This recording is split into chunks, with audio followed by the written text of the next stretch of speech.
wasn't recording. This is... Well, I didn't know if I wanted to record it. I didn't do it for internet. Oh, we're recording Wait, it. it's for you guys. For the listeners at home, they have boxes in their hands about the size of a 6-inch Black Series figure. But I know. That's why I don't want to say be... what it is. I don't want to be disappointed if I don't. And they say our names, too, which makes me think that they might be different. Oh.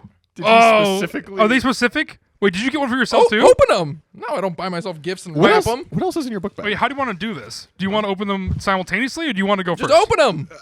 I'm one at a time. I'm going first. Oh. That way I can stop paying attention when you open yours. Oh, hell yeah. It's a Miggs Mayfeld from Morak. That's cool. And his trooper disguise and everything. Because you like troopers. And I love Bill Burr. Thank you, Luke. And the Mandalorian. Oh my goodness. That is so nice of you. All right, I'm opening mine. This is quality wrapping paper.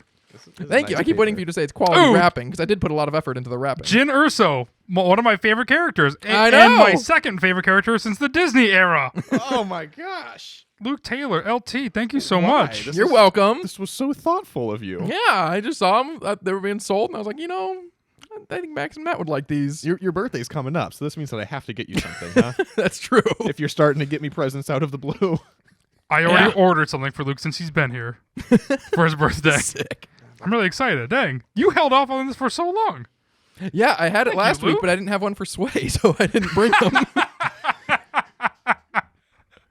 That's very funny. That would be such a weird way to start the podcast. You'd be like, I don't know what the fuck is going on right now. They give each other presents every time. Who are these characters? You guys do this every week, huh? While we're surprising each other, I also have another surprise. Oh my god. What? Oh! He did it! I took off my sweatshirt to reveal my I Can't Swim by Kino Loy shirt. Oh, yes. Custom made by my wife. That's Oh, amazing. I love it. Oh my gosh. Can I take a picture of you? swim. I Kino gotta- Loy. The only thing I don't like about it is that it says Kino Loy. I feel like that's so obvious. That's like the most famous quote of all time. Everyone knows. Well, Everyone knows who says I can't swim. I was worried if I didn't put Kino Loy's name that people would just think it's like a public service announcement if I'm close to water to like look out for me. Like you. You get a little nervous every time someone hands you a cup of water at a restaurant. Like, breathe a I shirt. just cannot believe. I'm so glad we were sticking around doing this episode too. I don't know what you were like. You probably were Yeah, so Luke's like, disappointed when I'd I really like to said do that. one more. I was thinking, like, I guess I could hold on to the toys an extra week. As you're sweating through your shirt underneath your sweatshirt, you're like, I'm going to have to watch this again.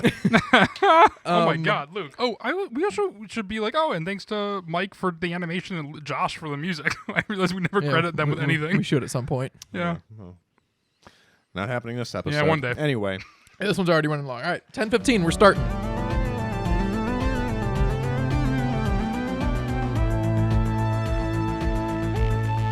All right, so we've been doing this podcast for a little while now, and everyone keeps asking us, Force for Thought, what is your definitive ranking of all the Star Wars movies? Well, look no further. Here we are. This is the Force for Thought definitive Star Wars rankings of the canonical live-action movies. So, just to jump ahead of it, we are not ranking the Clone Wars animated movie, nor are we going to be ranking the holiday special.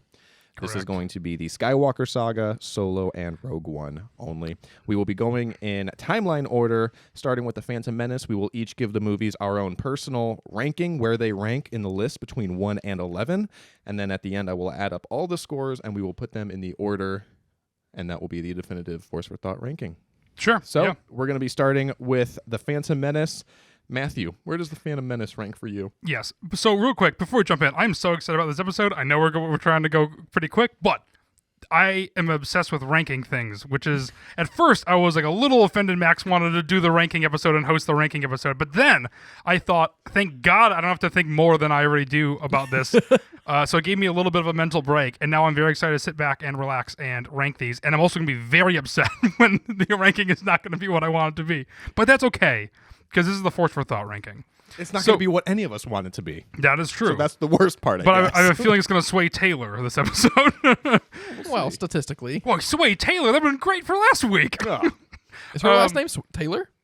No, but yours is, and her first name is Sway. I would have hoped that would have come up. Okay, so you're asking where in the 11 movies that Phantom Menace ranks for me. Yes. So Phantom Menace, should we do have positives and negatives as well as we're going along, or how do you want to do we'll it? have them. Yeah, go for it. Okay, so Phantom Menace ranks for me at number 10. So Phantom Menace, I think, is the positives for it is that it is a return to Star Wars in 1999. The excitement, the hype, we get Qui-Gon Jinn and Darth Maul, one of the best Jedis and one of the best Sith as well. I think the big downside, which I think is a pretty obvious one, is that deals with the pod racing scene, which goes on forever, it feels like. Something I was thinking about today when we were writing this list a little bit was the fact that it kind of takes off where Return of the Jedi left. So in Return of the Jedi, right, we're talking about this during the 40th anniversary show, in the fact that it has a couple set pieces only, unlike A New Hope and an Empire. And I feel like Phantom Menace doubles down on that. And I feel like George Lucas, while writing that, was kind of in the same mindset as Return. It kind of is just a couple set pieces, and then you're just kind of on Tatooine for a very long amount of time. Anyway, Phantom Menace, and we can talk more about it, and I'm sure we can argue, but Phantom Menace ranks number 10 for me. So for those of you doing the math at home, there's 11 movies. So that means that there's only one movie that falls below Phantom Menace. Correct. And I don't dislike Phantom Menace. No, that's the hard part about putting these rankings, right? Yeah. Because it's so hard for me to decide which one's going to be last. Because Yep. it doesn't mean that I hate it. Nope. Like, it's Star Wars, so I like the worst one on the list. For Same. me, this was an interesting assignment because I was able to categorize them into 3 tiers very easily. I had my top Correct. tier with 4 movies, my mid tier with 3 movies, and my bottom tier with 4 movies. And those tiers fell very easily for me, and then there was just like some squishing within those tiers that I had to do. Yeah. All right, Luke.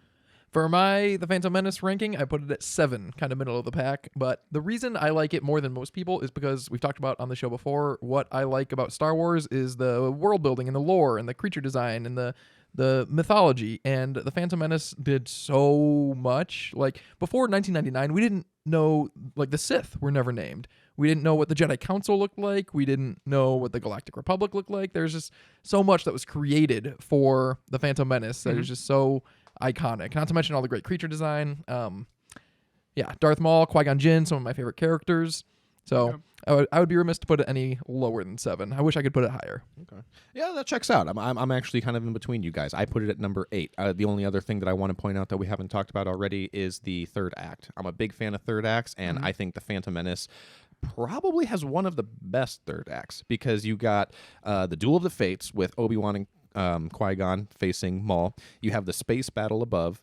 You have the ground assault with the Gungans and the droid army. And then you also have another 4th battle happening in Naboo as well with Padme leading the charge to go back into Theed. So it is a solid third act. So yeah, I have it between you guys. I have it as 8. Another thing about the Phantom Menace that's really underrated because Duel of the Fates is such an iconic and amazing song. The Confederacy of, or I guess not the Confederacy yet, but the Trade Federation droid theme song is amazing. That's also one of my favorite parts of the movie. Yeah, It's a great soundtrack. that's a good point. Yeah. All right. Next, we're going to move to episode 2, Attack of the Clones, starting with Luke. Where did you have Attack of the Clones? Attack of the Clones is at number 9. No real strong feelings. I feel like everything has been said pretty well. You know, the plot is kind of here and there and not very cohesive. The love story. I like the third act. Kit Fisto's introduced. I like Jango Fett, and I like all the Jedi stuff, but there's a lot that I used to fast forward through as a child. So I'm going to kind of be a little nitpicky here. So I have Attack of the Clones as my last. I have it as number 11.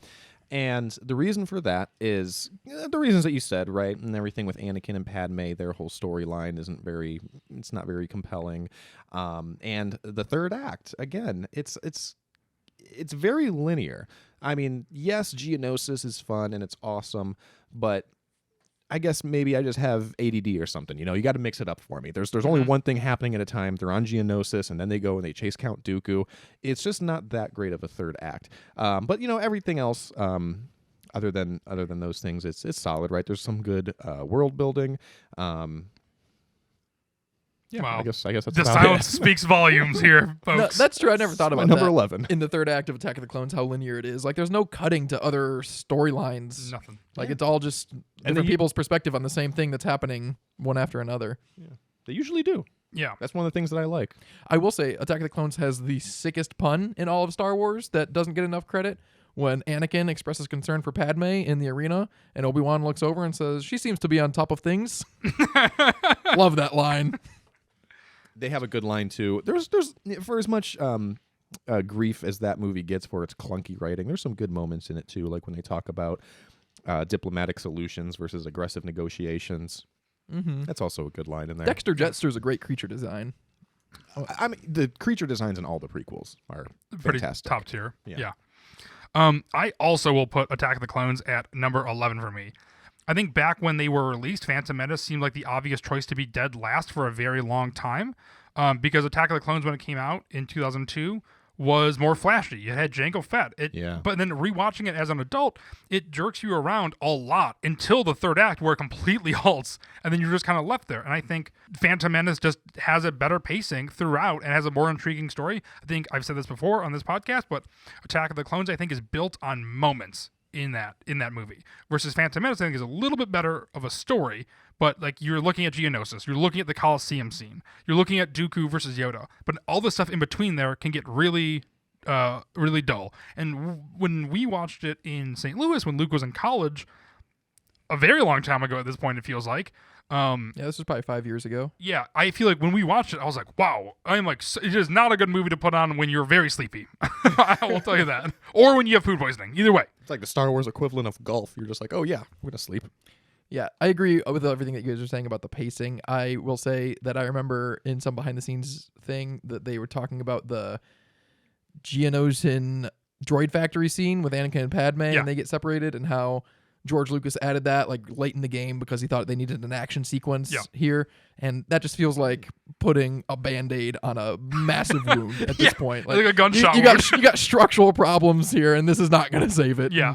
It doesn't. I don't know if it makes it worse, but the movie definitely drags in the middle act too. So Matt is an editor. I am not. So maybe Matt has a similar opinion or not. I don't know. It's very seldom that I think that I criticize a film for its editing, but that scene specifically when they're in the droid factory is one where the editing always weirds me out. When Padme falls into that giant cauldron and you keep getting that upward shot of a different thing about to drop lava. Yeah, and it's opening up, and then it keeps dropping lava because it keeps it edits it in such a way that you think you're always looking at the one that's right above her, and then it drops all this lava, and you're like, oh no, she wasn't in that one. She's like 6 down, and then you see another one right after seeing her, and it's like the editing's weird for me. It's very odd. I also think it's a directing problem. Going back a couple weeks ago when Luke was mentioning George Lucas, I think that is a directing problem as well. Not seeing the edit while you're filming is a pretty big mistake. See, that's interesting because, like I said, I very rarely pick up on those types of things. It has to be something kind of blatant for me to be like, oh, that was weird editing, huh? If you see a shot that's like lasting 2 seconds and it cuts to a different angle, they're cutting something for sure. Interesting. All right, that brings us then to Episode 3, Revenge of the Sith. I had this one pretty high up there. So this is the first one that was in my top tier. I have it as number 3. Oh boy. It is pretty solid. It has a stellar third act between Obi-Wan and Anakin facing each other. That alone, I just said I like cutting back and forth between multiple different things, but truthfully, that alone is enough to sell it. But then also cutting between that and Yoda and Palpatine is awesome. But this is the first movie in the list where Acts 1 and 2 are just as good as Act 3. Correct. I mean, everything with Order 66 on Utapau, the entire first act, I'm also a big sucker for a good space battle, and Revenge of the Sith's opening sequence is fantastic. Yeah. There's rumors that there's George Lucas's original cut was like 4 hours long, and it was mostly that original space battle and saving the Chancellor that is like an hour and a half or something like that. Truthfully, I don't think that's going to be better, but I am very interested in it and I would like to see it. I think part of the reason that sequence is so great is because you feel like Anakin and Obi-Wan are on the same page finally. It's not really an apprentice thing anymore. It's not a Padawan. And that's a good way of putting it, yeah. Yeah, because I love their duo. I love that duo. And I feel like we finally get there in Revenge. And that's something I really do enjoy. Is that it's like, I mean, yes, he still is Padawan, but they feel like they're on a higher level together, and it's a fun to watch. That's interesting. Where'd you have it ranked? So I had it ranked at number 6 for me. Number 6. So for a very long time, I was not a Revenge of the Sith hater by any means, but I never understood the hype. I would say like in high school and stuff, I'm just like, the prequels. Like I liked the prequels more than everybody else. I was a Star Wars nerd back then, but like I'm like nowhere near the original trilogy, even though at the time there was just those six movies then. But rewatching it and getting a little older, number 11 and 10 right now are the first two prequel movies. And then to jump ahead, I think, to number 6 for Revenge, I think is a big testament. I think it is because of that dynamic between Obi-Wan and Anakin, which I like so much. The lightsaber battles are great, as you mentioned already, Maxwell. And then I think after a few slogs, we finally get there. And then we've also spent time with these characters. And so I think the deaths feel actually really heavy. Mm-hmm. And then I think that the highs are very high and the lows, meaning the deaths, and then the turning are very low. We obviously get the Vader no at the end, but it doesn't bother me as much anymore, and it's kind of circled back to becoming lame, to funny, to being fine. Yeah.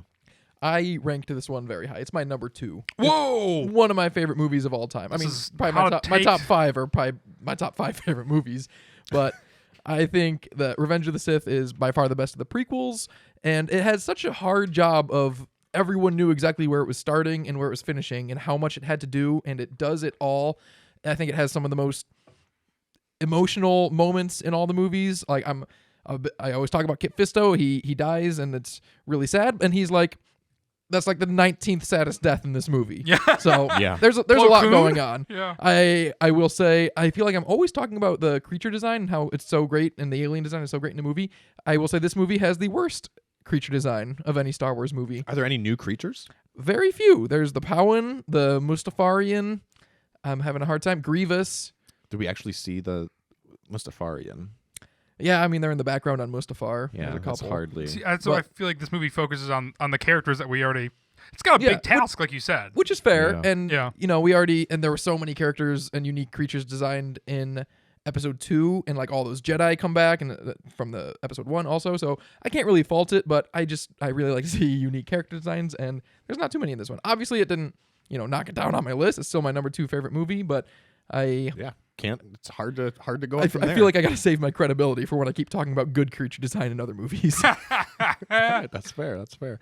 All right. Well, we are going in timeline order, so that actually brings us then to Solo, a Star Wars movie. Matt, where do you have Solo? Solo is an interesting one. That's something that upon release I really, really enjoyed, and I still really enjoy it. I don't really know where to rank it. I mean, I do, but for me, it's ranking in at number 9, and it's a tough one to put at number 9. I feel like so. Just to confirm, 11 is Attack of the Clones, 10 is Phantom Menace, and 9 is Solo for me. I think there's a lot of highs. We get L3. I think we get a lot of lows, like Solo as getting his name. I think Star Wars just needs to kind of take their foot off the gas on naming characters or explaining why they're named something. I think it's really fun. They set up a lot. There's a lot of fun nostalgia fan service to it as well. But I think the problem with it is, for me, rewatching it doesn't have much stakes. It sets a lot up, and it feels almost unfinished. As I think we can all agree, right? It just feels like there's more to that story and those characters that we want to see. Oh yeah. I think that's a little unfair. It was designed to be a part 1. And I it agree. unfortunately wasn't. No, I 1000% agree. But with Yet. that being said, I think it moves very fast. And then by the end, it feels a little empty as of now. But I think in the beginning, it does move so fast. And you introduce to these really cool characters who are basically all dead by 38 minutes in. Not even. I think 35 minutes in. You get the whole crew, Beckett's crew, virtually all dies. And then you are then going to Kira, which is a great character. And then we are introduced to Maul. And I think it's a really fun ride. I kind of would like to see the Phil Lord and Chris Miller version of it as well. They're doing obviously great things with Spider-Verse, and I think they consistently have always created interesting things. Obviously, it makes a lot of sense that Disney would get a little spooked by their version of it. I think Ron Howard is a safe choice, but also a great choice to take it on because he has that classic 1980s Amblin feel, which I think this movie gives you, which has been a very long time. We also get Phoebe Waller-Bridge as great as L3. We get Donald Glover as Lando, who consistently, whether it's direction or character, calls Han, which is great just to be able to get that callback from Lando in the original trilogy. So Solo is number 9 for me. That's interesting. I put Solo a lot higher. It's my number 5. I really like Solo, and I'm sad it doesn't get as much credit as I think it deserves. I think it is the embodiment of a fun movie. Like, there's not a single scene in that movie that I would ever fast forward through. Like, every single scene, I'm having a blast, and There's a lot of great emotion. I think Dryden Voss is a criminally underrated villain. He is. He is a very, very good villain. Every single line he says, even if it's a normal line, just the way Paul Bettany delivers it. Like the one I always think about is when he just looks at, I can't remember who, I want to say Han, and he says, "I never ask for anything twice." And it's just, that's just such like It's a chilling. soft thing to say, but it's such a chilling execution of it. Yeah, I agree. I really like Solo. Yeah, I agree with everything you guys are saying. And unsurprisingly, I am falling in between you two once again. I have it as number 6. I agree with everything Luke is saying. I think it is just a very solid, fun movie. I have this very solidly in my mid-tier. It's just a fun film to watch. But going back to what Matt said, yeah, there's some things that are definitely a little over the top. Like Han's last name being Solo because he was by himself. That's just something that didn't need explained at all. Nope. Same with Chewbacca going by Chewie, right? Yeah. So it's like there are those weird things where you're like, you didn't have to do that. But there's also things that they definitely didn't have to do that I am glad that they did. Like you said with the Han hand thing. That's the best example, right? Because that's like something that no one thought they were going to get a background for. Yeah. But as soon as you got it, you were like, oh, that's funny. He's kind of poking fun at him Yes. because he calls it Sabak, you know? But yeah, it still tugs at your heartstrings, right? You still get like those emotional deaths like L3. Yeah. Donald Glover as Lando absolutely kills it. That's All one that of the- Ehrenreich as Han Solo also kills it. Yes, I agree. People oddly enough, I think had trouble. I think probably because they were recasting Harrison Ford, right? Yeah. I know. We all know it's not going to be Harrison Ford. Let's just move on. Yeah. I think Yeah. if- No one is that charismatic. No one is like Harrison Ford. No working I mean, actor I don't is even like think Harrison it's Ford. because Harrison Ford is so unreplicable that he is so acting in a class of his own. I think it's just so iconically Han Solo that even if Alden Ehrenreich is a better actor than than Harrison Ford, he's just not the same actor, and so people are always gonna look down on him for it. And it's not hard fair. to play cocky and not go over the line of being annoying and brash, right? And I think Harrison Ford's able to do that. I think the same thing with Robert Redford.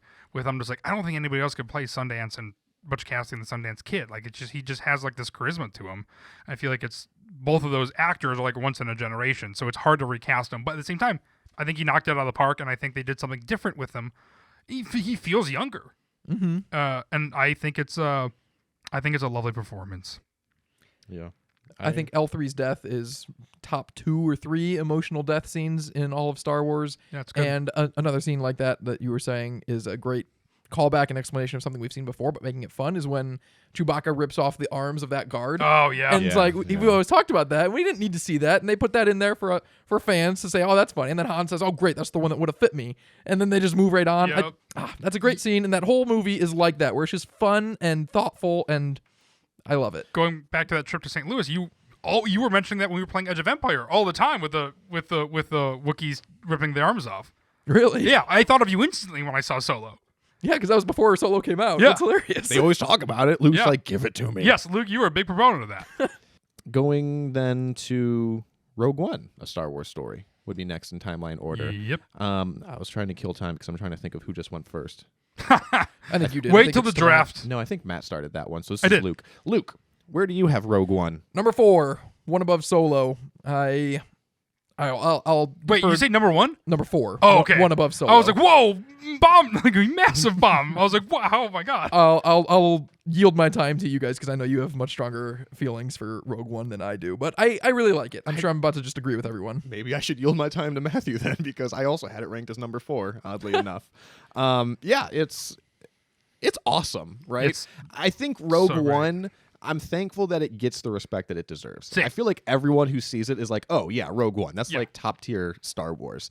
Solo just it never got off the ground. And I think it was because it kind of came off the heels of The Last Jedi. There was a lot of flack around it, and the release schedule was weird because it was released like 5 months after The Last Jedi. So there was like this weird thing where it kind of bombed at the box office, but all the fans who saw Solo were like, yeah, that was actually really good. I liked it quite a bit. Like it was like a weird reaction, Yeah. unlike Rogue One. Rogue One was like the fever pitch of It- Star Wars. it- I feel like that was people were like, this is awesome. It puts the war in Star Wars, right? Yeah. Like that was like the big headline for everything. That's what me and my brother Meg were talking about a lot. And then honestly, you guys are saying that I should speak to it more. I do love Rogue One so much. 'cause Please tell me you put it higher than 4. I did, but only one. It is my number 3.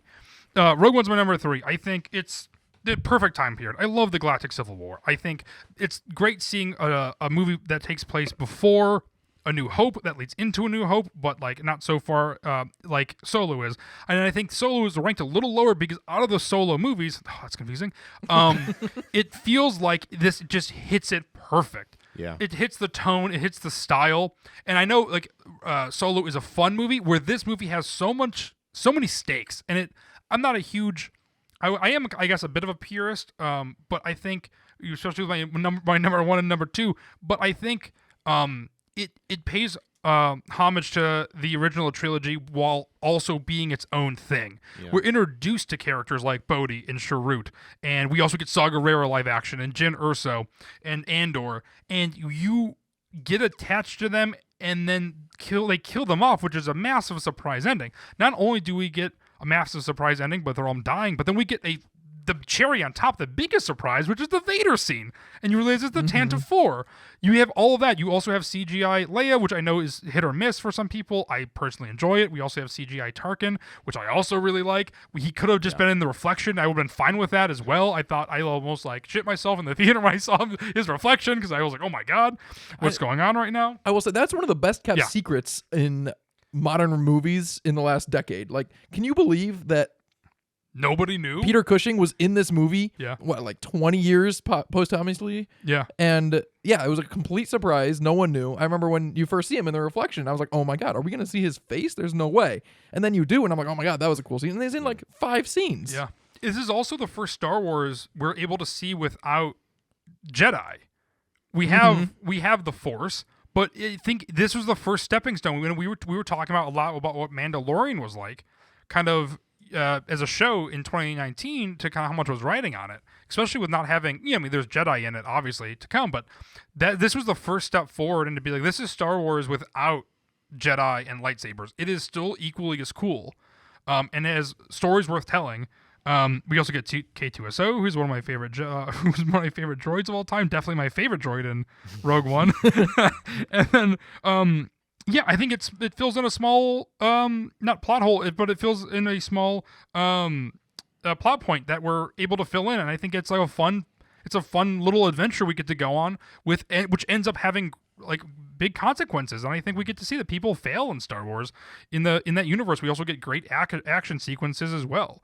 I love Rogue One dearly. I think it's Andor and Rogue One are no surprise. I think the two best things that Disney has done since they've taken over Star Wars. And isn't that interesting? I was just thinking about this the other day. If you thought about some of the best things that Disney has done since taking over Star Wars, I feel like there would be a lot of agreement that the top 3 things would have to be Rogue One, Andor, and Mandalorian. Yeah. And all of those are completely different. They're all brand new things that have nothing to do with anything that came before it. Yeah. And I feel like that freedom gives them that ability to kind of excel and do whatever they want, tell new stories, and people resonate with that. Exactly. I think it's when you try to go back and be like, oh, well, people like Kenobi, so let's give them a Kenobi series. That's when it's like, well, that's a little tricky to do. Yeah, because it feels like pandering a little bit. Yeah. None of this Andor sure as hell did not feel like pandering because everyone is like, huh? And then now we're all like, yeah, it's the best thing ever. Yeah. But yes, sorry, I don't want to spend too much time on Rogue One, but yes, we all collectively love it. Number 4 for both of you, number 3 for me. There have only been 5 Star Wars movies that have been released since 2015, and only 2 of them have made me, in the theater, think to myself, oh my God, this is awesome. And I think a lot of that's because, like, as you're ingesting it, a lot of times I'm like, I need to sit with this. I don't know how I feel about this quite yet. Yeah. Rogue One was not. Rogue One was the first one where I sat in the theater and I thought, oh my God, this is awesome. Yeah. The 3 of us saw it together.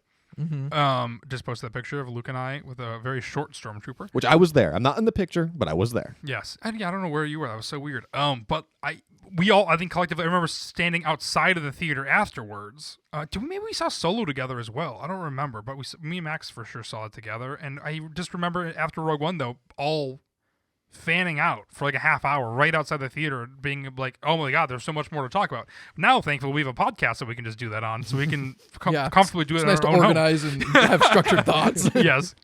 Anyway. All right. So that takes us then to Star Wars Episode 4, A New Hope. This might come as a surprise. I had this kind of low. I have it as number 9, and I'll tell you why. My heart When just I know, dropped. I know. And when you were talking about The Phantom Menace, one of the first things you said about it for the pros was that it was the first time Star Wars came back since 83, yada, yada, yada.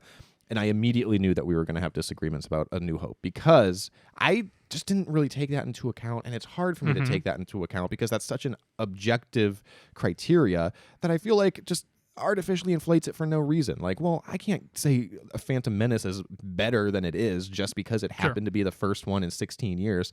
So a large part of my ranking is just if I were to watch a Star Wars movie right now, which one would I put on? And then I just kind of went in order. Yeah. And that's why A New Hope was kind of towards the bottom of the list. It's just, it's good. I love it. It holds a special place in my heart for sure. But if I were to put on a Star Wars movie right now, it would be the 9th one that I would pick. Interesting. I mean, it's a 45-year-old movie, and you can tell. I think it's definitely the best Star Wars movie from the 70s, but I don't really like movies from the 70s. So I'm with you. I put A New Hope at number 10 as well. And oh, my heart hurts. We've gotten better at making movies since then. This is what we were waiting for, folks. It The does, effects, but the same acting, thing they age poorly.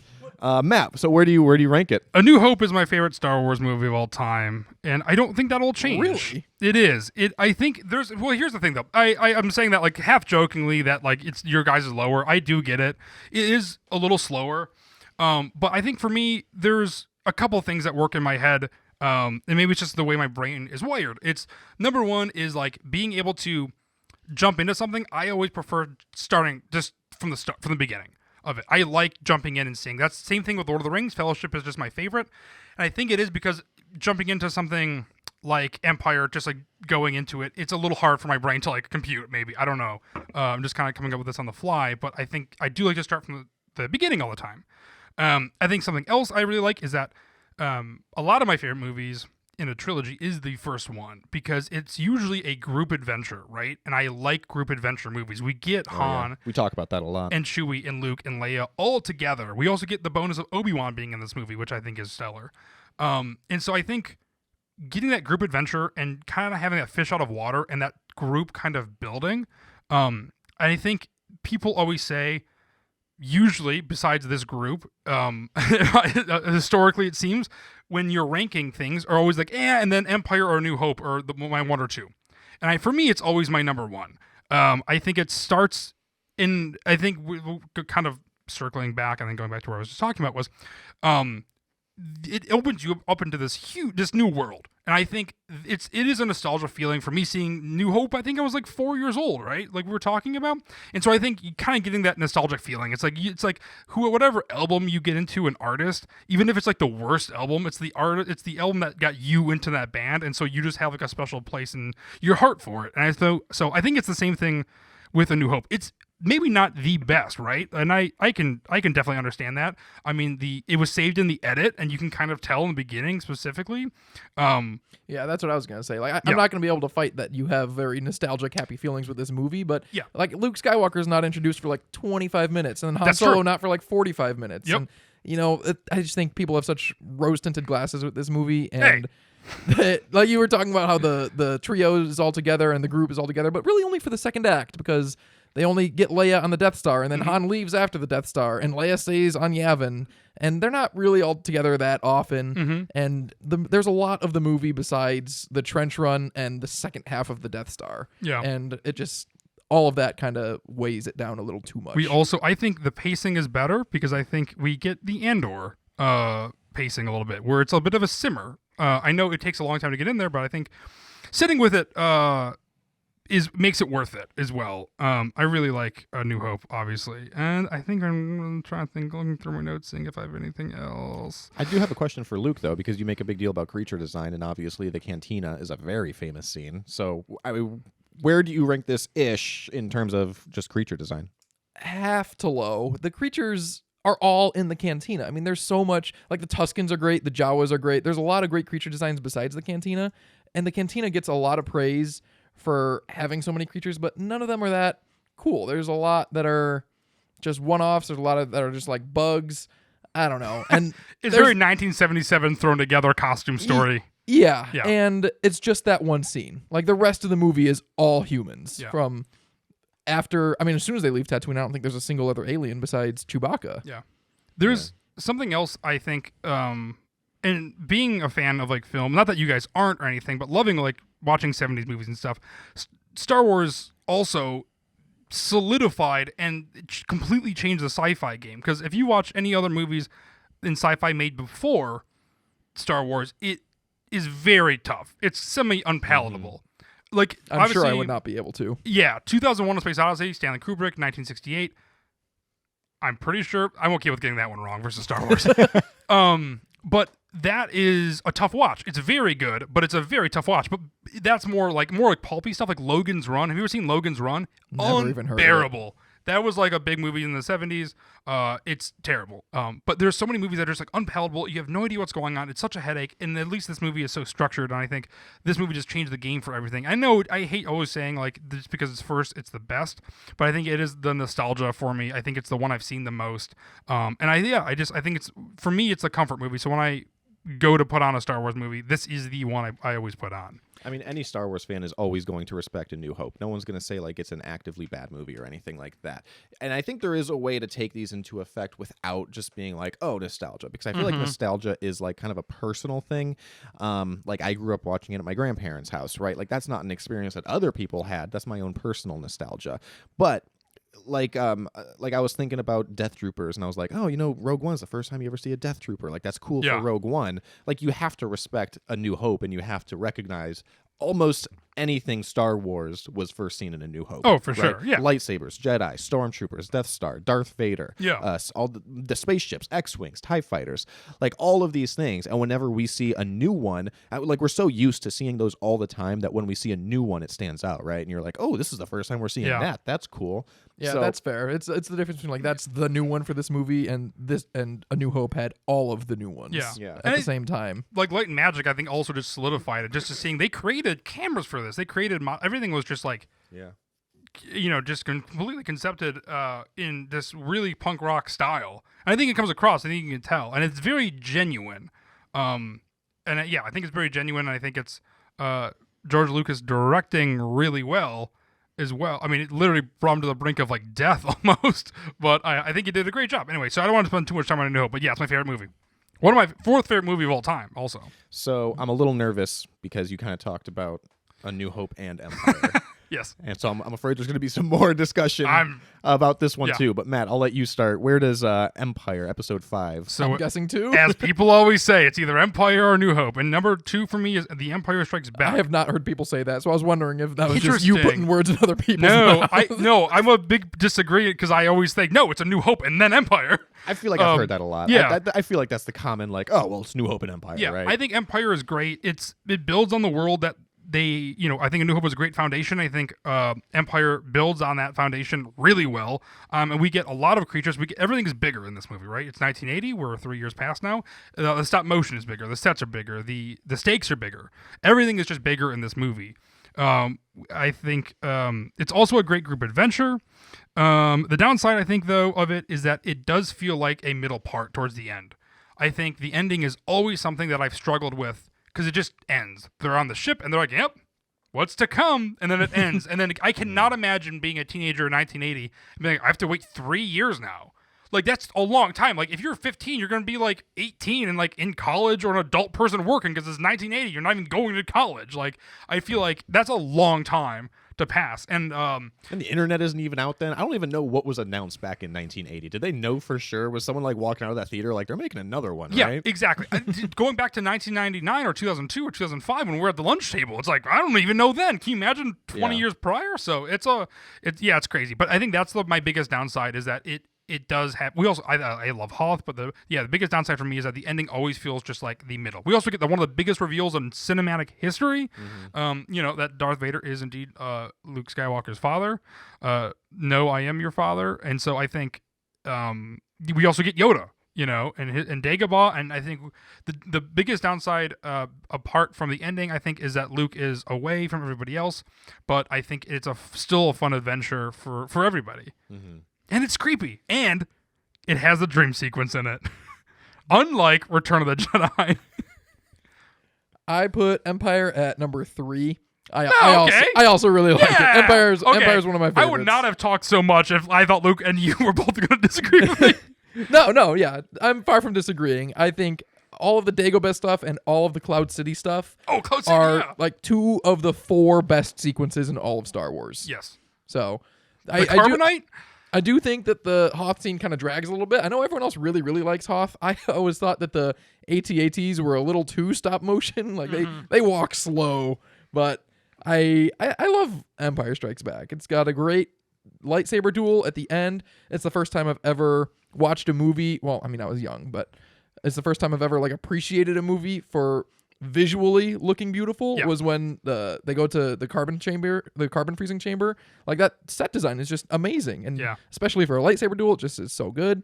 And there's not much you could say in the negative, which I think Max is going to try to. So. Is it a great lightsaber duel? Yeah.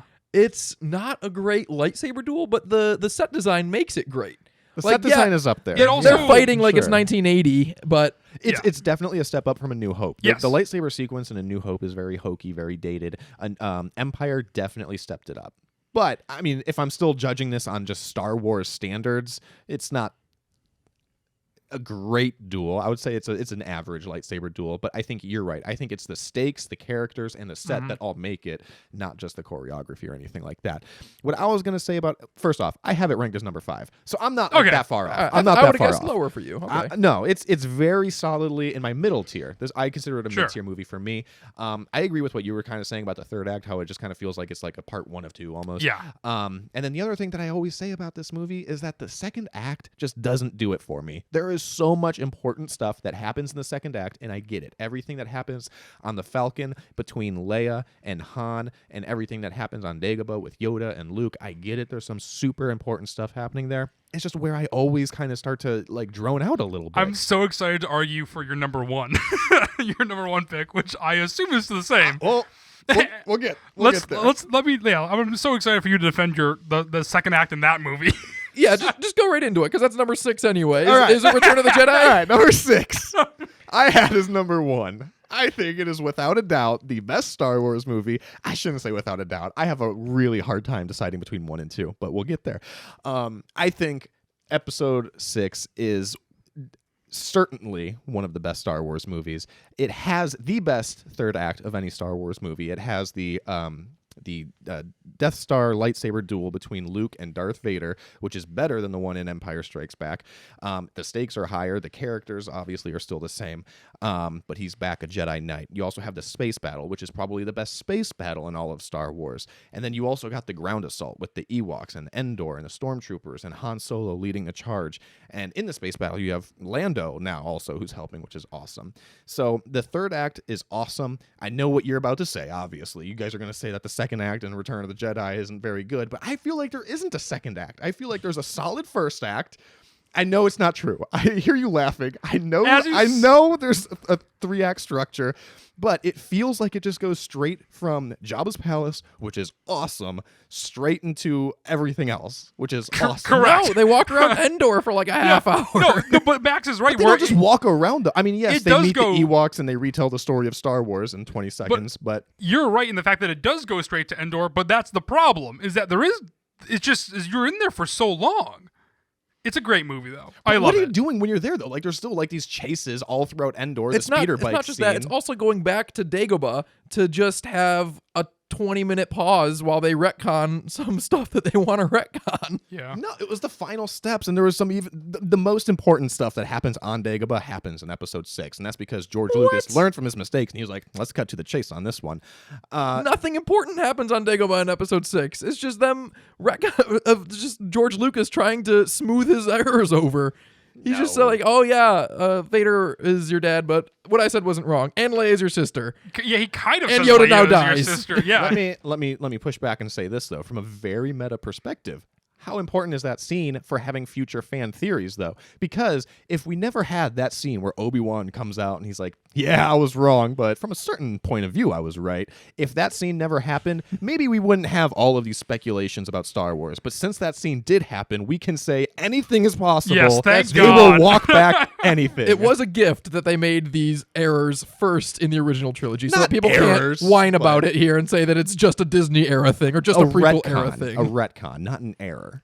I had Return of the Jedi as number 8. I like it. 8. I like That the hurts, third Luke. act. The third act is good. There are 2 other acts that are only okay. The first act? The first act, yeah, they go in and it's like, oh, they have this grand plan to get Han Solo back, and Leia fails right away, and Lando does not. Lando is a freaking liability in this plan. He takes off his helmet, knocks one guy over, and falls in the Sarlacc pit. Like, the whole plan was just Luke Skywalker go in and kill everyone. Why did we need to waste 30 minutes doing this? Why did we need to make it seem like Luke is some mysterious dark side maybe character that he's not? The Rancor was cool. Yeah, I was about to say, but what The about Rancor the creature was design? great. The Rancor was cool, and there's a lot of good creature design. Jabba the Hutt, Salacious Crumb, Twi'leks, Gamorrean guards, a lot of good creature design, and The Sarlacc. I mean, honestly, Return of the Jedi is one of the best for creature designs in the whole saga. All right, so you gave me the third act and creature design. I'm happy with that. Yeah, I'm happy with That gets it to number 8 in my list. Oh, that's still so low for me, but I can't argue too much because Matt's number 1 was 9 and 10. Matt, where do you have it? I also have it at number 8. Hey. No, I'm just kidding. I'm kidding. God, no. I love Return of the Jedi. Yeah. All right. It's number. I'm so sorry, Luke. I didn't think you would be so excited. I just wanted to burn Max, who I got no reaction from. It's number 4 for me. Okay, It's, right in the middle. it's literally so. Just to recap, my number 1 is A New Hope. My number 2 is Empire Strikes Back. My number 3 is Rogue One, and my number 4 is Return. I love that era. It's hard to beat. I also love seeing these characters. You have the original crew.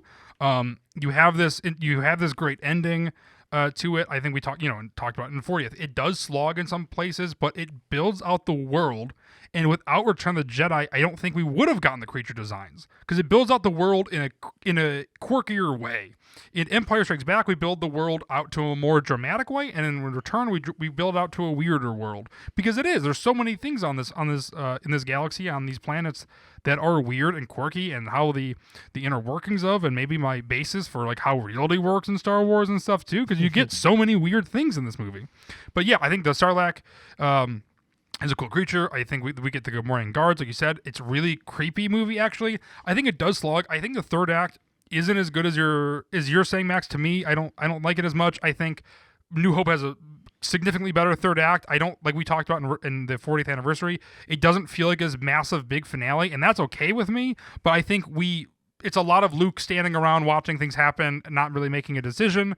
In the throne room as well, the build-up is the release is really cool with that lightsaber battle, but I also think that the Empire's lightsaber battle is better. But yeah, I mean, I really like Return. It's my number 4. I have really no gripes with it. It's one of those movies, again, I will put on all the time because I think they're fun to watch. Even these characters interact, and how lucky are we get to see 3 great movies. I'm glad that we have these answers, though, that are all across the board. Mm-hmm. Mine's solidly in the top. Luke's is in the bottom tier, and yours is right there in the middle. That's nice. That makes this fun for me personally. Hopefully those listening agree. All right, Matt, what about episode 7, The Force Awakens? The Force Awakens. So The Force Awakens was a lot of build-up. I remember me and you both tearing up a little bit watching that first trailer. It was the second teaser trailer, technically, because that's when Han and Chewie come out. I remember we both waited to watch it after we came back from class, I believe, or maybe I did, and you were already out of the apartment. Well, Anyway. if we're telling stories about seeing the trailer, do you remember seeing the first teaser trailer? Because we saw it together. We went to go see Horrible Bosses. Yeah, at we like went to go 10 see a.m. Horrible Bosses 2 at 10 a.m. on a Friday because it was only showing in like 15 theaters in the country, and one of them was in Cleveland, and we went to the first showing of the day in that theater, and Horrible Bosses 2 ended up being really good, which was a nice surprise. That was nice. Because we watched like a 50-second teaser trailer, and I remember our mom turned to me after and was like, so that's it? That's what we came here for? And I was like, yes. And it was perfect. I think it's like a minute and a half. I just think the first 40 seconds is just desert, and then Finn pops up. Yeah, Yeah, it's so worth it though, because that The Millennium scares you. Falcon flies upside down. Yeah, it does. That JJ shot. Force Awakens, I really enjoy. So it is my number 5, right after Return of the Jedi. It is. Yes. Does it lean heavy on nostalgia? I had it as number 6, so I think we might be agreeing here for once. It's. I just because I like going in order, mine is 7. So Oh, all right. All right, we're Consistent. Force Awakens is fun. It weighs a little bit too on nostalgia, I think, but it's fun. People are like, "Oh, it's a repeat of A New Hope." Who cares? We get to see these legacy characters as well. I think I can't remember the creature names in Han and Chewie's ship. Rathtars. Thank you. Feel a little too Star Trekky for me personally, but beyond, I recently came around on Rathtars. Yeah? Okay. I used to think they were kind of hokey, but I like them now. I'll get there. But I think it expands the world once again. I think Rey and Finn and Poe all have interesting setups. I mean, not even that. We also get Kylo Ren, who I think is, the face reveal, like we already talked about, is great. The crossguard is great. I love the visuals of them fighting in the snow. Like all of these things look. It's Star Wars, but with updates, and it shows. You don't have the cheesiness of the prequels of the CGI. You don't have the stiffness of the 70s and early 80s techniques and stuff too. The technology is there, and you see it. It feels like the first time we're able to see Star Wars in the fully updated cross between visuals, between graphic effects, and then also practical effects. I disagree on that point. I think J.J. Abrams was very stubbornly not embracing digital effects because at the time when he was making it, the prequels were still so hated. And I think The Force Awakens, I like how I'm rating every movie and then giving it my rating in terms of creature design. Force Awakens is near the bottom because it has a lot of interesting looking creature designs, but they're all so practical and they're all so inspired by the 70s, and they look like they were made in the 70s, and we can do better. Like all the aliens on Jakku, and then I am not really bothered by the fact that it's so closely related to A New Hope in terms of plot and structure until we get to Maz Kanata's castle, and it's he literally did a cantina scene again. Yeah. And that scene always bothers me, but like you said, there's so much to love. All of the characters are amazing. The stakes, some of my favorite characters are introduced in this movie. My favorite moment, maybe, well, that's a big statement. Top 5 moments in all of Star Wars is when Poe and Finn are escaping in that TIE fighter, and they introduce themselves, and Poe gives Finn his name, and he says, "Good to meet you," and he said, "Good to meet you too, Finn," and they fly off. That's one of the most cheerful moments in all of Star Wars, and I think it's the perfect encapsulation of the mood that Star Wars should always aspire to be, that sort of plucky, hopeful, inspirational, and happy. And that's a great moment of someone getting a name in Star Wars. But with that being said, I don't think you're giving the effects enough credit, because I think we're seeing, in the snow scene, all that stuff is added later. That's not real, right? We're also seeing the lights on them in that scene when it's dark. The reflections from the lightsaber. Reflections from the lightsaber. That's what I mean by visual effects. So all that stuff was not in the prequels, right? No, it wasn't. And that ruined me for when I rewatched the prequels and I noticed that the lightsabers are not shining on their faces when they're in a battle. Exactly. I noticed it a lot now. All of those, except for Yoda, because he was a digital element in the computer.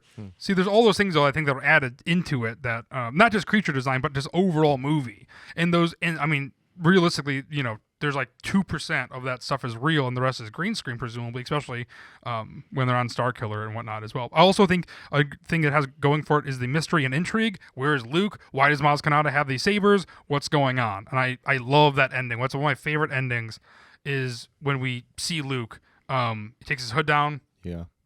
So intrigued. And then for the next 2 years, year and a half, I was on cloud 9. I also think it's the best Han Solo movie in the saga. Yeah. I don't think he's ever been better. He's good.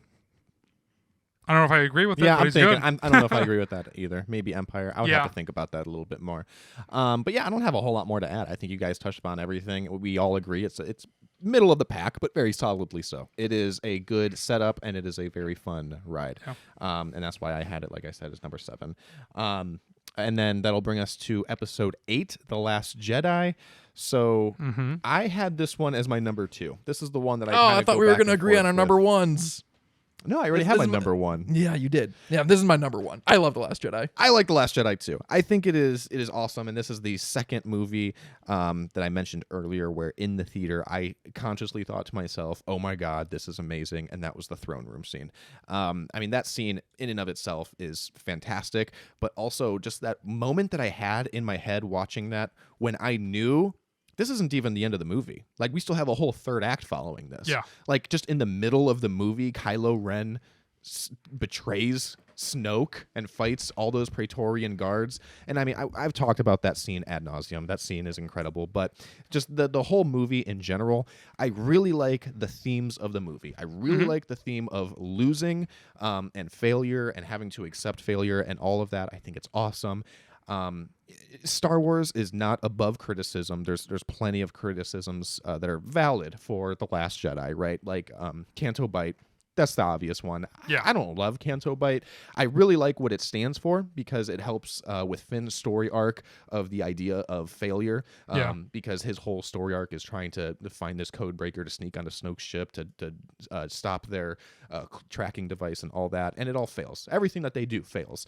So I like that element. I just don't really care for how it was done. But other than that, I like it a lot. I mean, everything with Luke and Rey, I think, is well done. People say, like, oh, they ruined Luke's story arc. And it's like, Luke completed his story arc. What do you want from him? You just want him to come back and be a bigger, badder superhero? Like, that's you're not going to get that. Like, it's a head on a hat, too.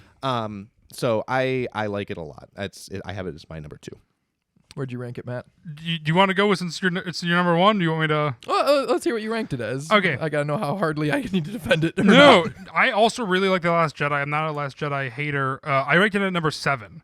Ooh, that is low. To me, the ones that come before it: Revenge of the Sith, Force Awakens, Return of the Jedi, Rogue One, Force Empire Awakens Strikes before Back. The Last Jedi. That surprises me. me. Sure. And A New Hope all don't have any stumbles. Where I think Canto Bight is a pretty big stumble. It's fun, but I think it's a pretty big stumble. And for me, I have a lot more of a connection with those movies. I like Last Jedi a lot, but I think something that takes me out of it and it deflates my sales every single time I watch it.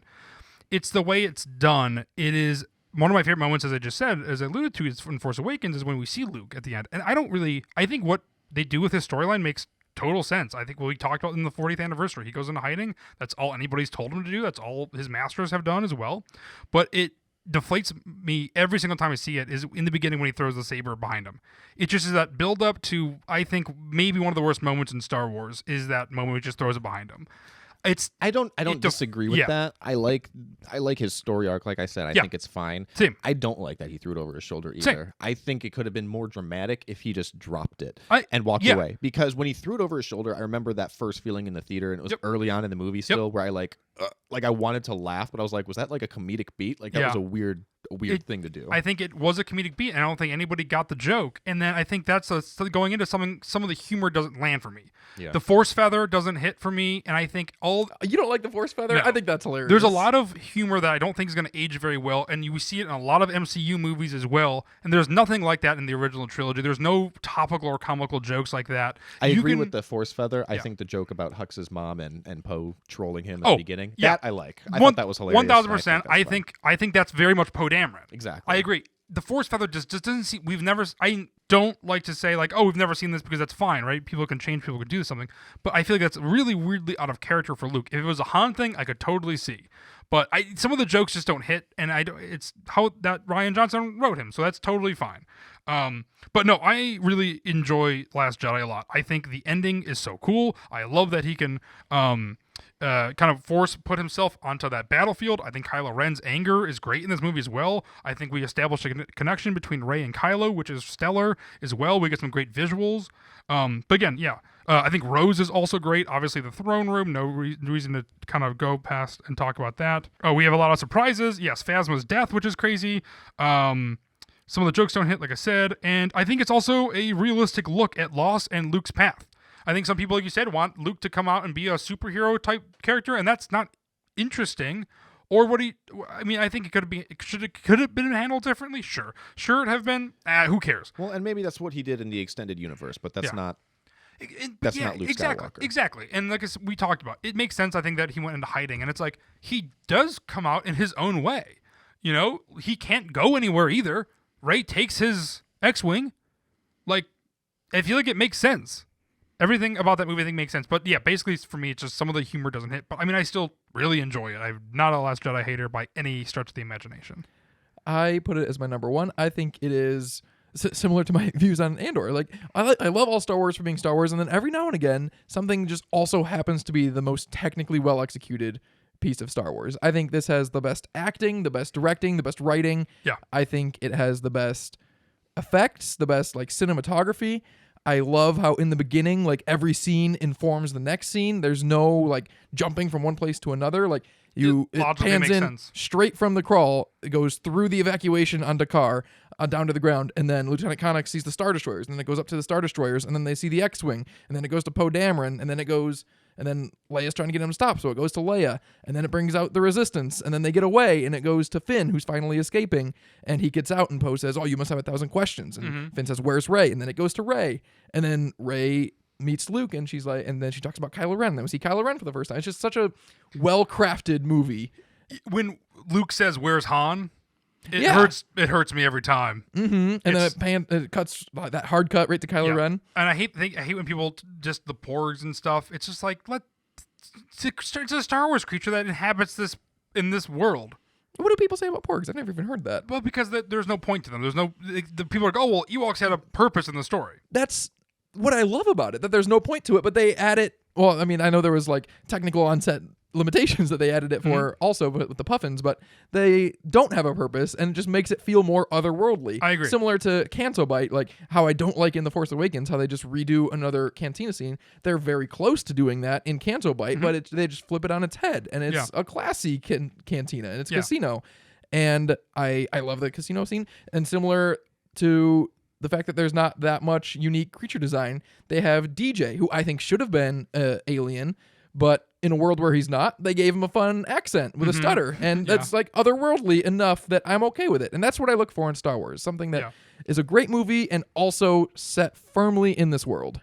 I think I said Canto Bite is a bit of a slog, but like I do enjoy Canto Bite. I just think it, much like the pod racing scene, can be a little shorter. It could be a little shorter, especially because the movie's already one of the longer, the longest Star Wars movie there is. I'd have to look that up, but it's definitely close. Yeah, just a tad shorter. But I mean, and then the second and third act, I mean, the whole movie is flawless. I love everything on the Supremacy, Snoke's flagship. I love everything on Crate. It's just the Crate stuff is so cool. You got Lord Gareth Edwards cameo as well, the director of Rogue One. This is such a minor thing that annoys me, but when Rey is seeing all the versions of her and she's snapping and stuff, I can't stand that scene. I don't know why. I fast forward every time. I'm like, oh, it feels like it goes on for an eternity. I don't know why. That's fair. I almost said the exact same thing when you were talking about the vision in Empire Strikes Back, which it's obviously an homage to. And so, you know, some work for me, some work for you. Yes. But that scene works for me. It's also maybe the best part in the whole movie, the representation of the Force when Luke is teaching Rey, and she sees light and darkness and peace and violence. Oh, and yes. The editing in that is fantastic. It's the waves. It's the crashes. Sorry. Yeah, and that is the best understanding of the Force that we've ever had and since. I agree. Because it takes something that is so complex and simple and like makes it so simple to understand and comprehensible and palatable. And yeah, I 1000% agree. And the representation of the darkness and how she falls straight in, I love that as well. And then when it cuts out and he says, you went straight to the dark. Like, they always talk about going to the dark side, but we've never actually seen that visually or really heard about it in a compelling way until now. And that's such a well-executed moment. 1000% agree. Not to mention all the stuff with, war profiteering and the purpose of war. Leia trying to teach Poe that it's not about the fight, it's about the war, saving people as much as it is fighting people, which also ties into Finn's story arc with Rose. The whole movie and it all comes together at a peak on Crate right at the same point, and I literally think it's a flawless movie. I know the only flaw I could even kind of see is Canto Bite, and the only thing is that it's just a little too long, and the movie's a little too long because of it. But that's the thing, I think. But it's not bad. No, and I think that's the thing about Star Wars is that when you walk out of that theater and you have that gut reaction, you have to stick with it, right? Like, there's so many of our friends who have seen Last Jedi, walked out of the theater, and have loved it. And then I know. And then go watch YouTube videos. And just completely get destroyed by it. It is. And Star Wars, if you're watching anything that's supposed to tell you something different, like if you're listening to this podcast being like, I need to get swayed, it's like you're listening for the wrong reasons. If you like that movie, it is okay to like that movie. Like, I have problems with the Canto Bite scene, whatever, right? But like that's okay if you don't, right? Like that is 1000% fine, because Star Wars is whatever you want it to be for you, and if you can like it for different reasons, I think you just have to go with your gut. And if that is like your number one choice, like that is your number one choice, right? Like, I don't know. So if I'm doing my calculations correctly, last we have episode 9, The Rise of Skywalker. Yes. And I think we all have it kind of close to the bottom. I know I do. I have it ranked as my number 10. Matt? It is my number 8. Ooh, it's my number 11. It's my least favorite. Yeah, interesting. Unfortunately, I really wanted to like it more than I did, but Yeah. there was I'll just never get over the moment when Kylo Ren says to Rey that you're a Palpatine, and I kind of shrunk down in my seat. Yeah, Like, that's not good for you. I really don't want to feel that way in a Star Wars movie. Yeah. Yeah, that's a good way of putting it. I agree with that. I don't like that movie as much as I really want to like it. Yeah. And I did just rewatch it recently, specifically for this, and There's a lot to like. There is, and I kind of came out of it with that in my head. I was like, there is a lot to like. I think everything. I think the third act is good. I think everything leading up to it could be a little bit shaky for me, but I had it pretty close to my bottom. I mean, what are we gonna nitpick? Like the pacing is really fast, and that could have been better. But there's like stuff like that in every Star Wars movie. But I don't think there's anything in any Star Wars movie that I like actually dislike, like I do Rey being a Palpatine. Yeah, it's a little weird. I think I just recently rewatched it, and I think I would have almost put Rise of Skywalker above Last Jedi originally, but then I rewatched it twice recently, and yeah, it's definitely fallen. And honestly, this and Solo can honestly swap, because I kind of, instead of like ranking it like you, Max, Attack and Phantom to me are a bit of a slog, and there's like some glaring errors that are like from like a film perspective, but also just from a viewing perspective that I don't love. And then Solo and Rise of Skywalker I think are very fun popcorn movies, and then the rest of them I absolutely 1 through 7 I absolutely adore. And Rise of Skywalker I think is a very fun movie. I love Finn and Poe running through the Star Destroyer. I think that's like a great sequence. I think we get a lot of cool things. It's very sloppy. There's no denying that, right? But we also get the return of Han Solo. Like, that is just so gut-wrenching as well. We also get, I mean, they did the best they could with Carrie Fisher and Leia, but I think that's also, it has that emotional impact, and I think... That's why it's so hard for me to fault the movie, though. Because Same. Yeah, they they were fighting with one hand tied behind their back. They did. They didn't do it well, but there was nothing well that they could have done in the situation. The biggest fault it has, though, I think, is retconning the Last Jedi. I agree. Obvious it feels ways. like a slap to the face in a lot of ways. Because something in Last Jedi I love we didn't talk about is Yoda, and I think a lot of people for some reason were like, "Oh, why is Yoda so weird?" And it's like, Yoda, like, do people not like understand that like in the original trilogy he's just like a weird, quirky hermit dude? Like, I think everyone has this like otherworldly prequel vision of him where he's a little more stoic and whatever. But like when he ends up going and being a Force ghost, when he passes away, he is like a weird, quirky dude. And so I feel like that's what we kind of get in Last Jedi, and I was so confused when people are confused by that. And so I think I love when Luke Skywalker talks to Rey when she's gonna like not, and she burns the X-wing. Octo. Yeah, but when he catches the saber, like, as much as I hate that moment when he throws it, him catching it is equally as bad of a moment, I would say, where it's like, like, it could have been done a little differently, and it just feels like a slap in the face. And when I'm watching that, I can't imagine what Rian Johnson feels like when he watches that. It's like, you stick to your guns. That's why I'm excited they're making the Rey movie. It's like, stick to your guns. If that movie was made, then just follow up with it. Don't backtrack and be like, no, I was wrong. It's like, you can say that in a different way, maybe not as harsh, that it feels so obvious. Like, if I showed a 10-year-old that, I think they would be like, well, that's weird, right? Like, that's odd. And so I feel like there are some things that are just backtracking that's like, stick to your guns. It's like the first rule of improv, right? Like, the rule is yes and. Like, you're always supposed to build off of the scene. Like, I wish that the Jedi sequel was trilogy was not made like an improv show, but unfortunately it was, and you're right. Exactly. This has my least favorite moment in all of Star Wars as well. Is it different than my least favorite moment in all of Star Wars? The Palpatine? Yeah. Yes, because it's dumb and doesn't need to be in there. It is the worst scene in Star Wars. It is a topical, stupid joke that if I would ever get my hands on that, I would change that line to anything in the entire world. It is when the Knights of Ren walk in and the Stormtroopers look at each other and say, "Goals."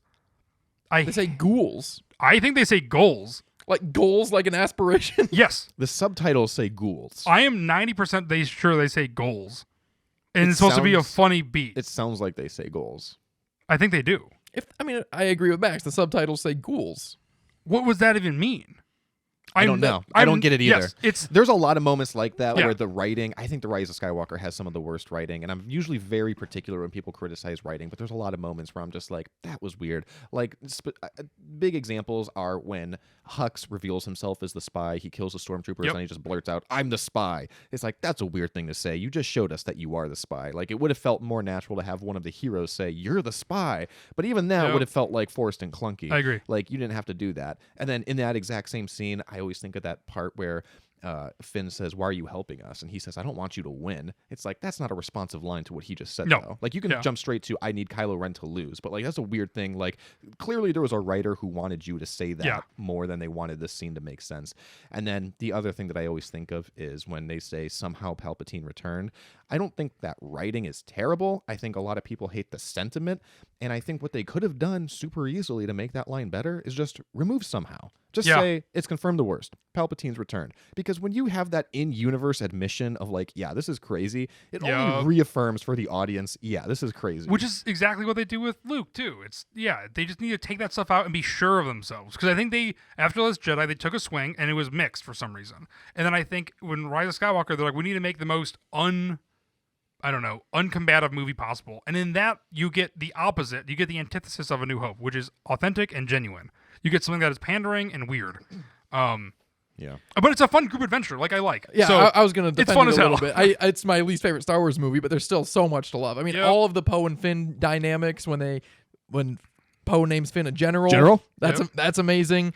The Finn's Force arc when he has a feeling that they're being navigated out by the lead ship. Lando. That's a great moment. Yeah, Lando's cool. That droid that says, okay, or the goblin, or the not goblin, the creature in Lando's ship that when he says, "We got to go," and he's like, "Okay." That's a great creature. There's Bulio is really cool. The guy that says, "Win the war." There's a lot of good creature design, which I like. And the next scene shows a severed head, and you're like, "Oh." Yeah. Oh, I know.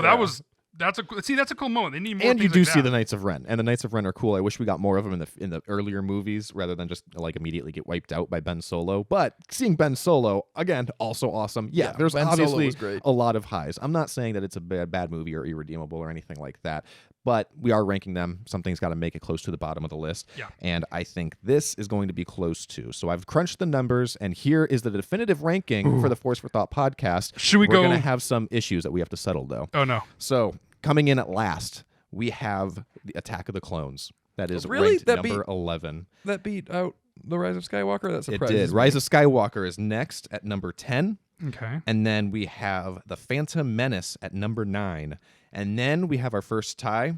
We have Episode 4 and Solo tied with each other.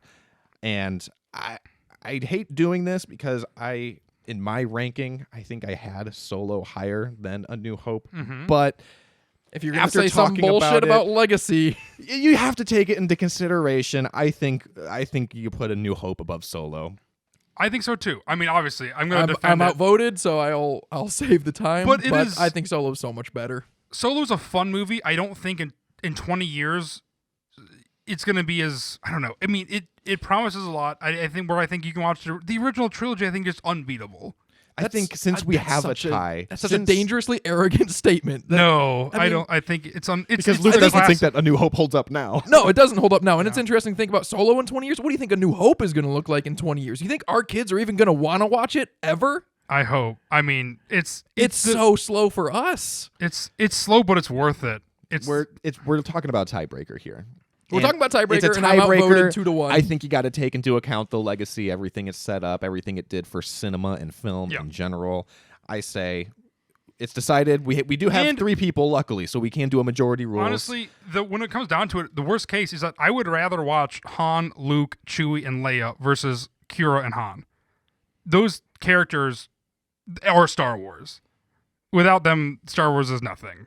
Kira's very cool, but without watching those, I mean, that's why I like Return of the Jedi so much as well, is that seeing those characters on screen is worth it. We do have to preface that again, though. This is just for a tiebreaker because we do also have Rogue One much higher on this list, as we're about to get to. Good, I love Rogue One. So to recap, we kept Solo at number 8, and we put Star Wars: A New Hope at number 7. Coming in at 6th is The Force Awakens.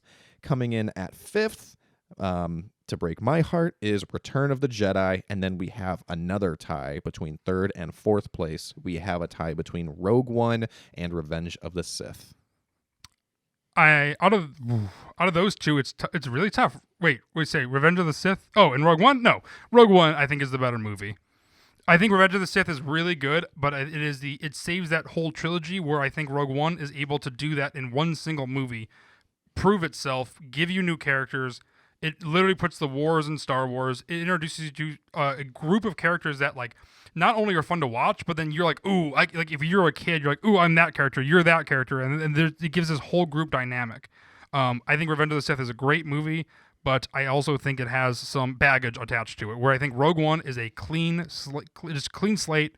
It's right there for you to enjoy with no baggage, nothing attached. I'm not going to fight back too much. I like Rogue One, and if you feel that strongly, I'm fine with rating it one above Revenge of the Sith. I had Revenge of the Sith as my number 2, Rogue One as my number 1. So I do like Revenge of the Sith a lot more, but not to the point where I'm going to fight back with you. I'm the exact same way. I'm not going to fight back since you just said you're not going to fight back. I was hoping you were going to convince me to fight for it a little bit harder. I was going to say Revenge, but it's settled. We'll do Revenge of the Sith at number 4 and Rogue One at number 3. And then finally, our number 2 and 1 is also a tie between That is remarkable, isn't it? Empire Strikes Back and The Last Jedi. Well, I have a feeling I'm going to lose this one, but all I'll say again is Han, Luke, Leia, and Chewie. We also get Lando. We get Cloud City. We get Boba Fett. We get the Carbonite scene. I think, yes, it's a classic, and I do hate the argument that just because it's older, it's better. But I think Empire Strikes Back. But maybe go ahead and say that. Yeah. No, I think Empire Strikes Back defines Star Wars. I think it is quirky and weird. I think it's the basis for a lot of things to come. I know that's also playing into the argument that it is older because it's better, but I think you get like Phil Tippett's animation with the Tauntauns, which yes looks weird, but like it was just like it's also groundbreaking. You also get like early CGI. You get I Am Your Father. I mean, you get the biggest reveal in cinematic history, I think. And I think yes, I like Last Jedi, and I know I'm defending Empire versus Last Jedi, but I think when you're looking at Star Wars as a whole, maybe you like Last Jedi better, but I think as the Force for Thought podcast, looking at Star Wars, I think Empire Strikes Back is. I would be happy to put Last Jedi as number 2 because I think it is Star Wars going forward. But I think number 1 for the podcast would have to be Empire Strikes Back because it is Star Wars. That was a very impassioned and well said defense. In the words of Luke Skywalker, amazing. Every word of what you just said was wrong. No, I'm just kidding. I think as a movie, there's no denying that The Last Jedi is better made. I mean, the acting in Empire Strikes Back is only okay. Mm-hmm. The effects are very old. The creature design is lacking even more than The Last Jedi, which is good because they're two of the worst creature designed movies. But I mean, I don't want to repeat everything I was just saying about The Last Jedi, but it just all works together so perfectly. There's, you said that you love seeing all 4 of those characters together. Correct. But I mean, Leia, what does she do in that movie other than is there kind of dating Han? She doesn't have any arc. She doesn't have many great moments at all. The Last Jedi has 5 distinct character arcs for every single main character that all have a beginning, middle, and end, that all crescendo at the same point, that all have just such massive impacts for the characters going forward. And then, I mean, I don't want to talk badly on Empire Strikes Back, but it's just the second act, like Max was saying, is, well, I disagree that Dagobah is some of the best stuff, but he was right that the asteroid stuff is kind of slow and boring at times. The Minox are slow and boring. The space worm, the hologram with the Emperor is... The lightsaber duel's only good. I also the hologram with the Empire was bad at release. In the special editions when they put Ian McDermott in there. But do you remember what it looked like at release? Yes. That was hokey. It's hard. I think to combat two quick things. One, in like 20 years though, I think you're going to have to be arguing the same thing with Last Jedi that I'm arguing with Empire. In 20 years, people are going to be telling you that the effects are bad, The acting is mid. Oh God, I can't believe I just said that. Is middle tier. Like I feel like you're going to be arguing the same thing, and that's just the sad thing about movie and time and music and anything is that it just goes on and things get better. But it's the gut reaction. But all I'm saying is this is the definitive between the podcasts. It's the classic versus the new. So at the bottom line, would you rather watch R2D2? C-3PO. I know they're technically in the... I know all the characters in the movies, Matthew. I know, but let me go over again. Would you rather watch Luke, Did Leia, R2D2 have his memory at this point? Han, Chewie, or would you rather watch Poe, Finn, and Rey? And Kylo, I guess, technically. And I know that might be an obvious answer for you, but all I'm saying is... maybe I'm just trying to convince you at this point as well to sway my side. You're doing a good job. Last Jedi is great, but if you're going to take one movie to show somebody what Star Wars definitively is as well... I think it would be Empire Strikes Back. I think you get everything. And it's a classic. It looks great, like we talked about. I think it's got that. It's got everything. You can't just preface your argument with I don't want to say old is better because old, and then go on to expand on how old is better because old for 10 minutes. No, I don't think I went on because old is better. I think you also have. You're talking about the legacy and the history and the tradition, and none of that matters for what movie you think is better. If we're talking about the most historically significant movie, then yes, I would rank Empire Strikes Back better. But in terms of a better movie or the one that any of us want to watch right now, I mean, do you even want to watch Empire more than The Last Jedi right now? If we were to put on a movie, the time, yes. the Empire. All I'll say is, let's go scene for scene. Let's get into the nitty gritty. We don't have this time. We don't have that time. Hoth and Crate are very similar. And I get that Crate has the benefit of being the third act, but Crate is a far and away improvement against anything on Hoth. Canto Bight and the second act of Empire definitely goes towards Empire. The Dagobah stuff is great. The asteroid stuff, I would say, is on par with Canto Bight. So let's go Empire's third act with The Last Jedi's first act. And The Last Jedi has such a stellar first act, setting up all these characters on their journeys. The bombing sequence in the beginning is such an incredible action sequence, better than any of the action sequences in Empire, start to finish. Not to mention it's the fourth or fifth best action sequence in The Last Jedi. The character development, the plot is more cohesive. The Empire Strikes Back is just running away from the Empire for so long while Luke has a great movie. There's so much that isn't Luke that you forget about because all the Luke stuff is so good, but I think Empire Strikes Back is also a little artificially inflated because it is bookended well by two good movies on either side of it. Whereas, like we were saying with The Rise of Skywalker, I feel like it's hard not to take into account the fact that almost everything done in this film is undone in the next. Yeah. So I think, it is hard because I am agreeing with everything that you're saying, but I don't think you can mathematically break it down and say, well, let's go scene for scene and see which ones are better, because sometimes the sum of their parts is the outcome is greater than the sum of its parts, is what I'm trying to say. And I think that might be true for Empire, and why Matt's advocating for not old, but like you were saying. It's absolutely old, because you agreed. You rated The Last Jedi higher than Empire. I do, but... So the only reason that you're going back now is because you want the legacy of our podcast's rating to reflect what you think the legacy of Star Wars should be, and what the legacy of Star Wars probably is, but we're not talking about legacy. It's Star Wars. It's all about legacy. It's the legacy of the Jedi's failure.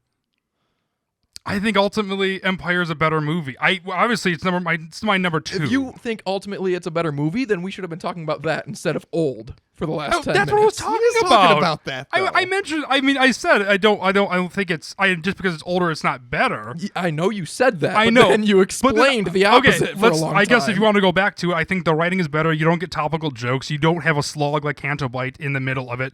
You don't have characters that die in the middle of the movie with no other direction going. I like Last Jedi. Who dies in the Last Jedi? Phasma dies.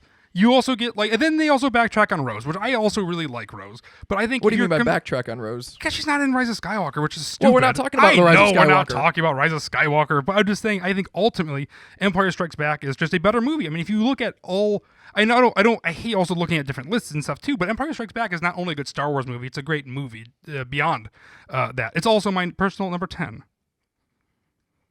Well, damn, it's my personal number 1. So if we're going on personal lists, let's talk about it. That's what we are talking about, I guess. Max, it's all ultimately up to you. Either way, I Here's am where not I going to am. be heartbroken. Matt is doing a very good job of convincing me. But go with that is your. my Honestly, gut, but my honestly, gut says The Last Jedi. then do Last Jedi. That's Because- exactly what I said you should, especially when you walk out of the theater, you should go with your gut. I don't want to convince you. And Just like going a back YouTube to, video. Going back to The Last Jedi, coming out of that theater, that was one of the only 2 movies Yeah. in the last Go 8 years now, where, I did come out of it and I thought, holy shit, that was awesome. Go Last And Jedi then. I agree with everything that you're saying, but I got to go with my gut, and my gut is The Last Jedi. Go with it. I disagree, but go with it. Again, I would be happy to put Last Jedi as number 2 for myself as well. All right. Well, you heard it here, folks. Go through the list again real quick. So the definitive Force for Thought podcast Star Wars ranking is out of 11. In last place, Attack of the Clones. Mm-hmm. In 10th place, we have The Rise of Skywalker. In 9th place, we have The Phantom Menace. In 8th place, we have Solo. 7th place is A New Hope. 6th place is The Force Awakens. 5th place is Return of the Jedi. 4th place is Revenge of the Sith. 3rd place is Rogue One. 2nd place is The Empire Strikes Back. And in 1st place, we have The Last Jedi. That is probably not the type of list that you would see elsewhere if you were That's to true. look up Star Wars movie rankings. But hey, we offer a different perspective here on the podcast. So please, if you disagree with us, let us know. Reach out to us on social media. You can find us all just about anywhere at Force for Thought. We're on YouTube, Twitter, Instagram, TikTok now. Check it out. Reach out to us there. Let us know what you think. But that's all we have for today. We usually try to do a Force for Thought at the end, but we're running kind of late, so we'll save that for another time. We'll hear you later. Yes, also you're opening up a can of worms, but I do want to hear what people think. Please let us know. Please roast us. See you, Sammy.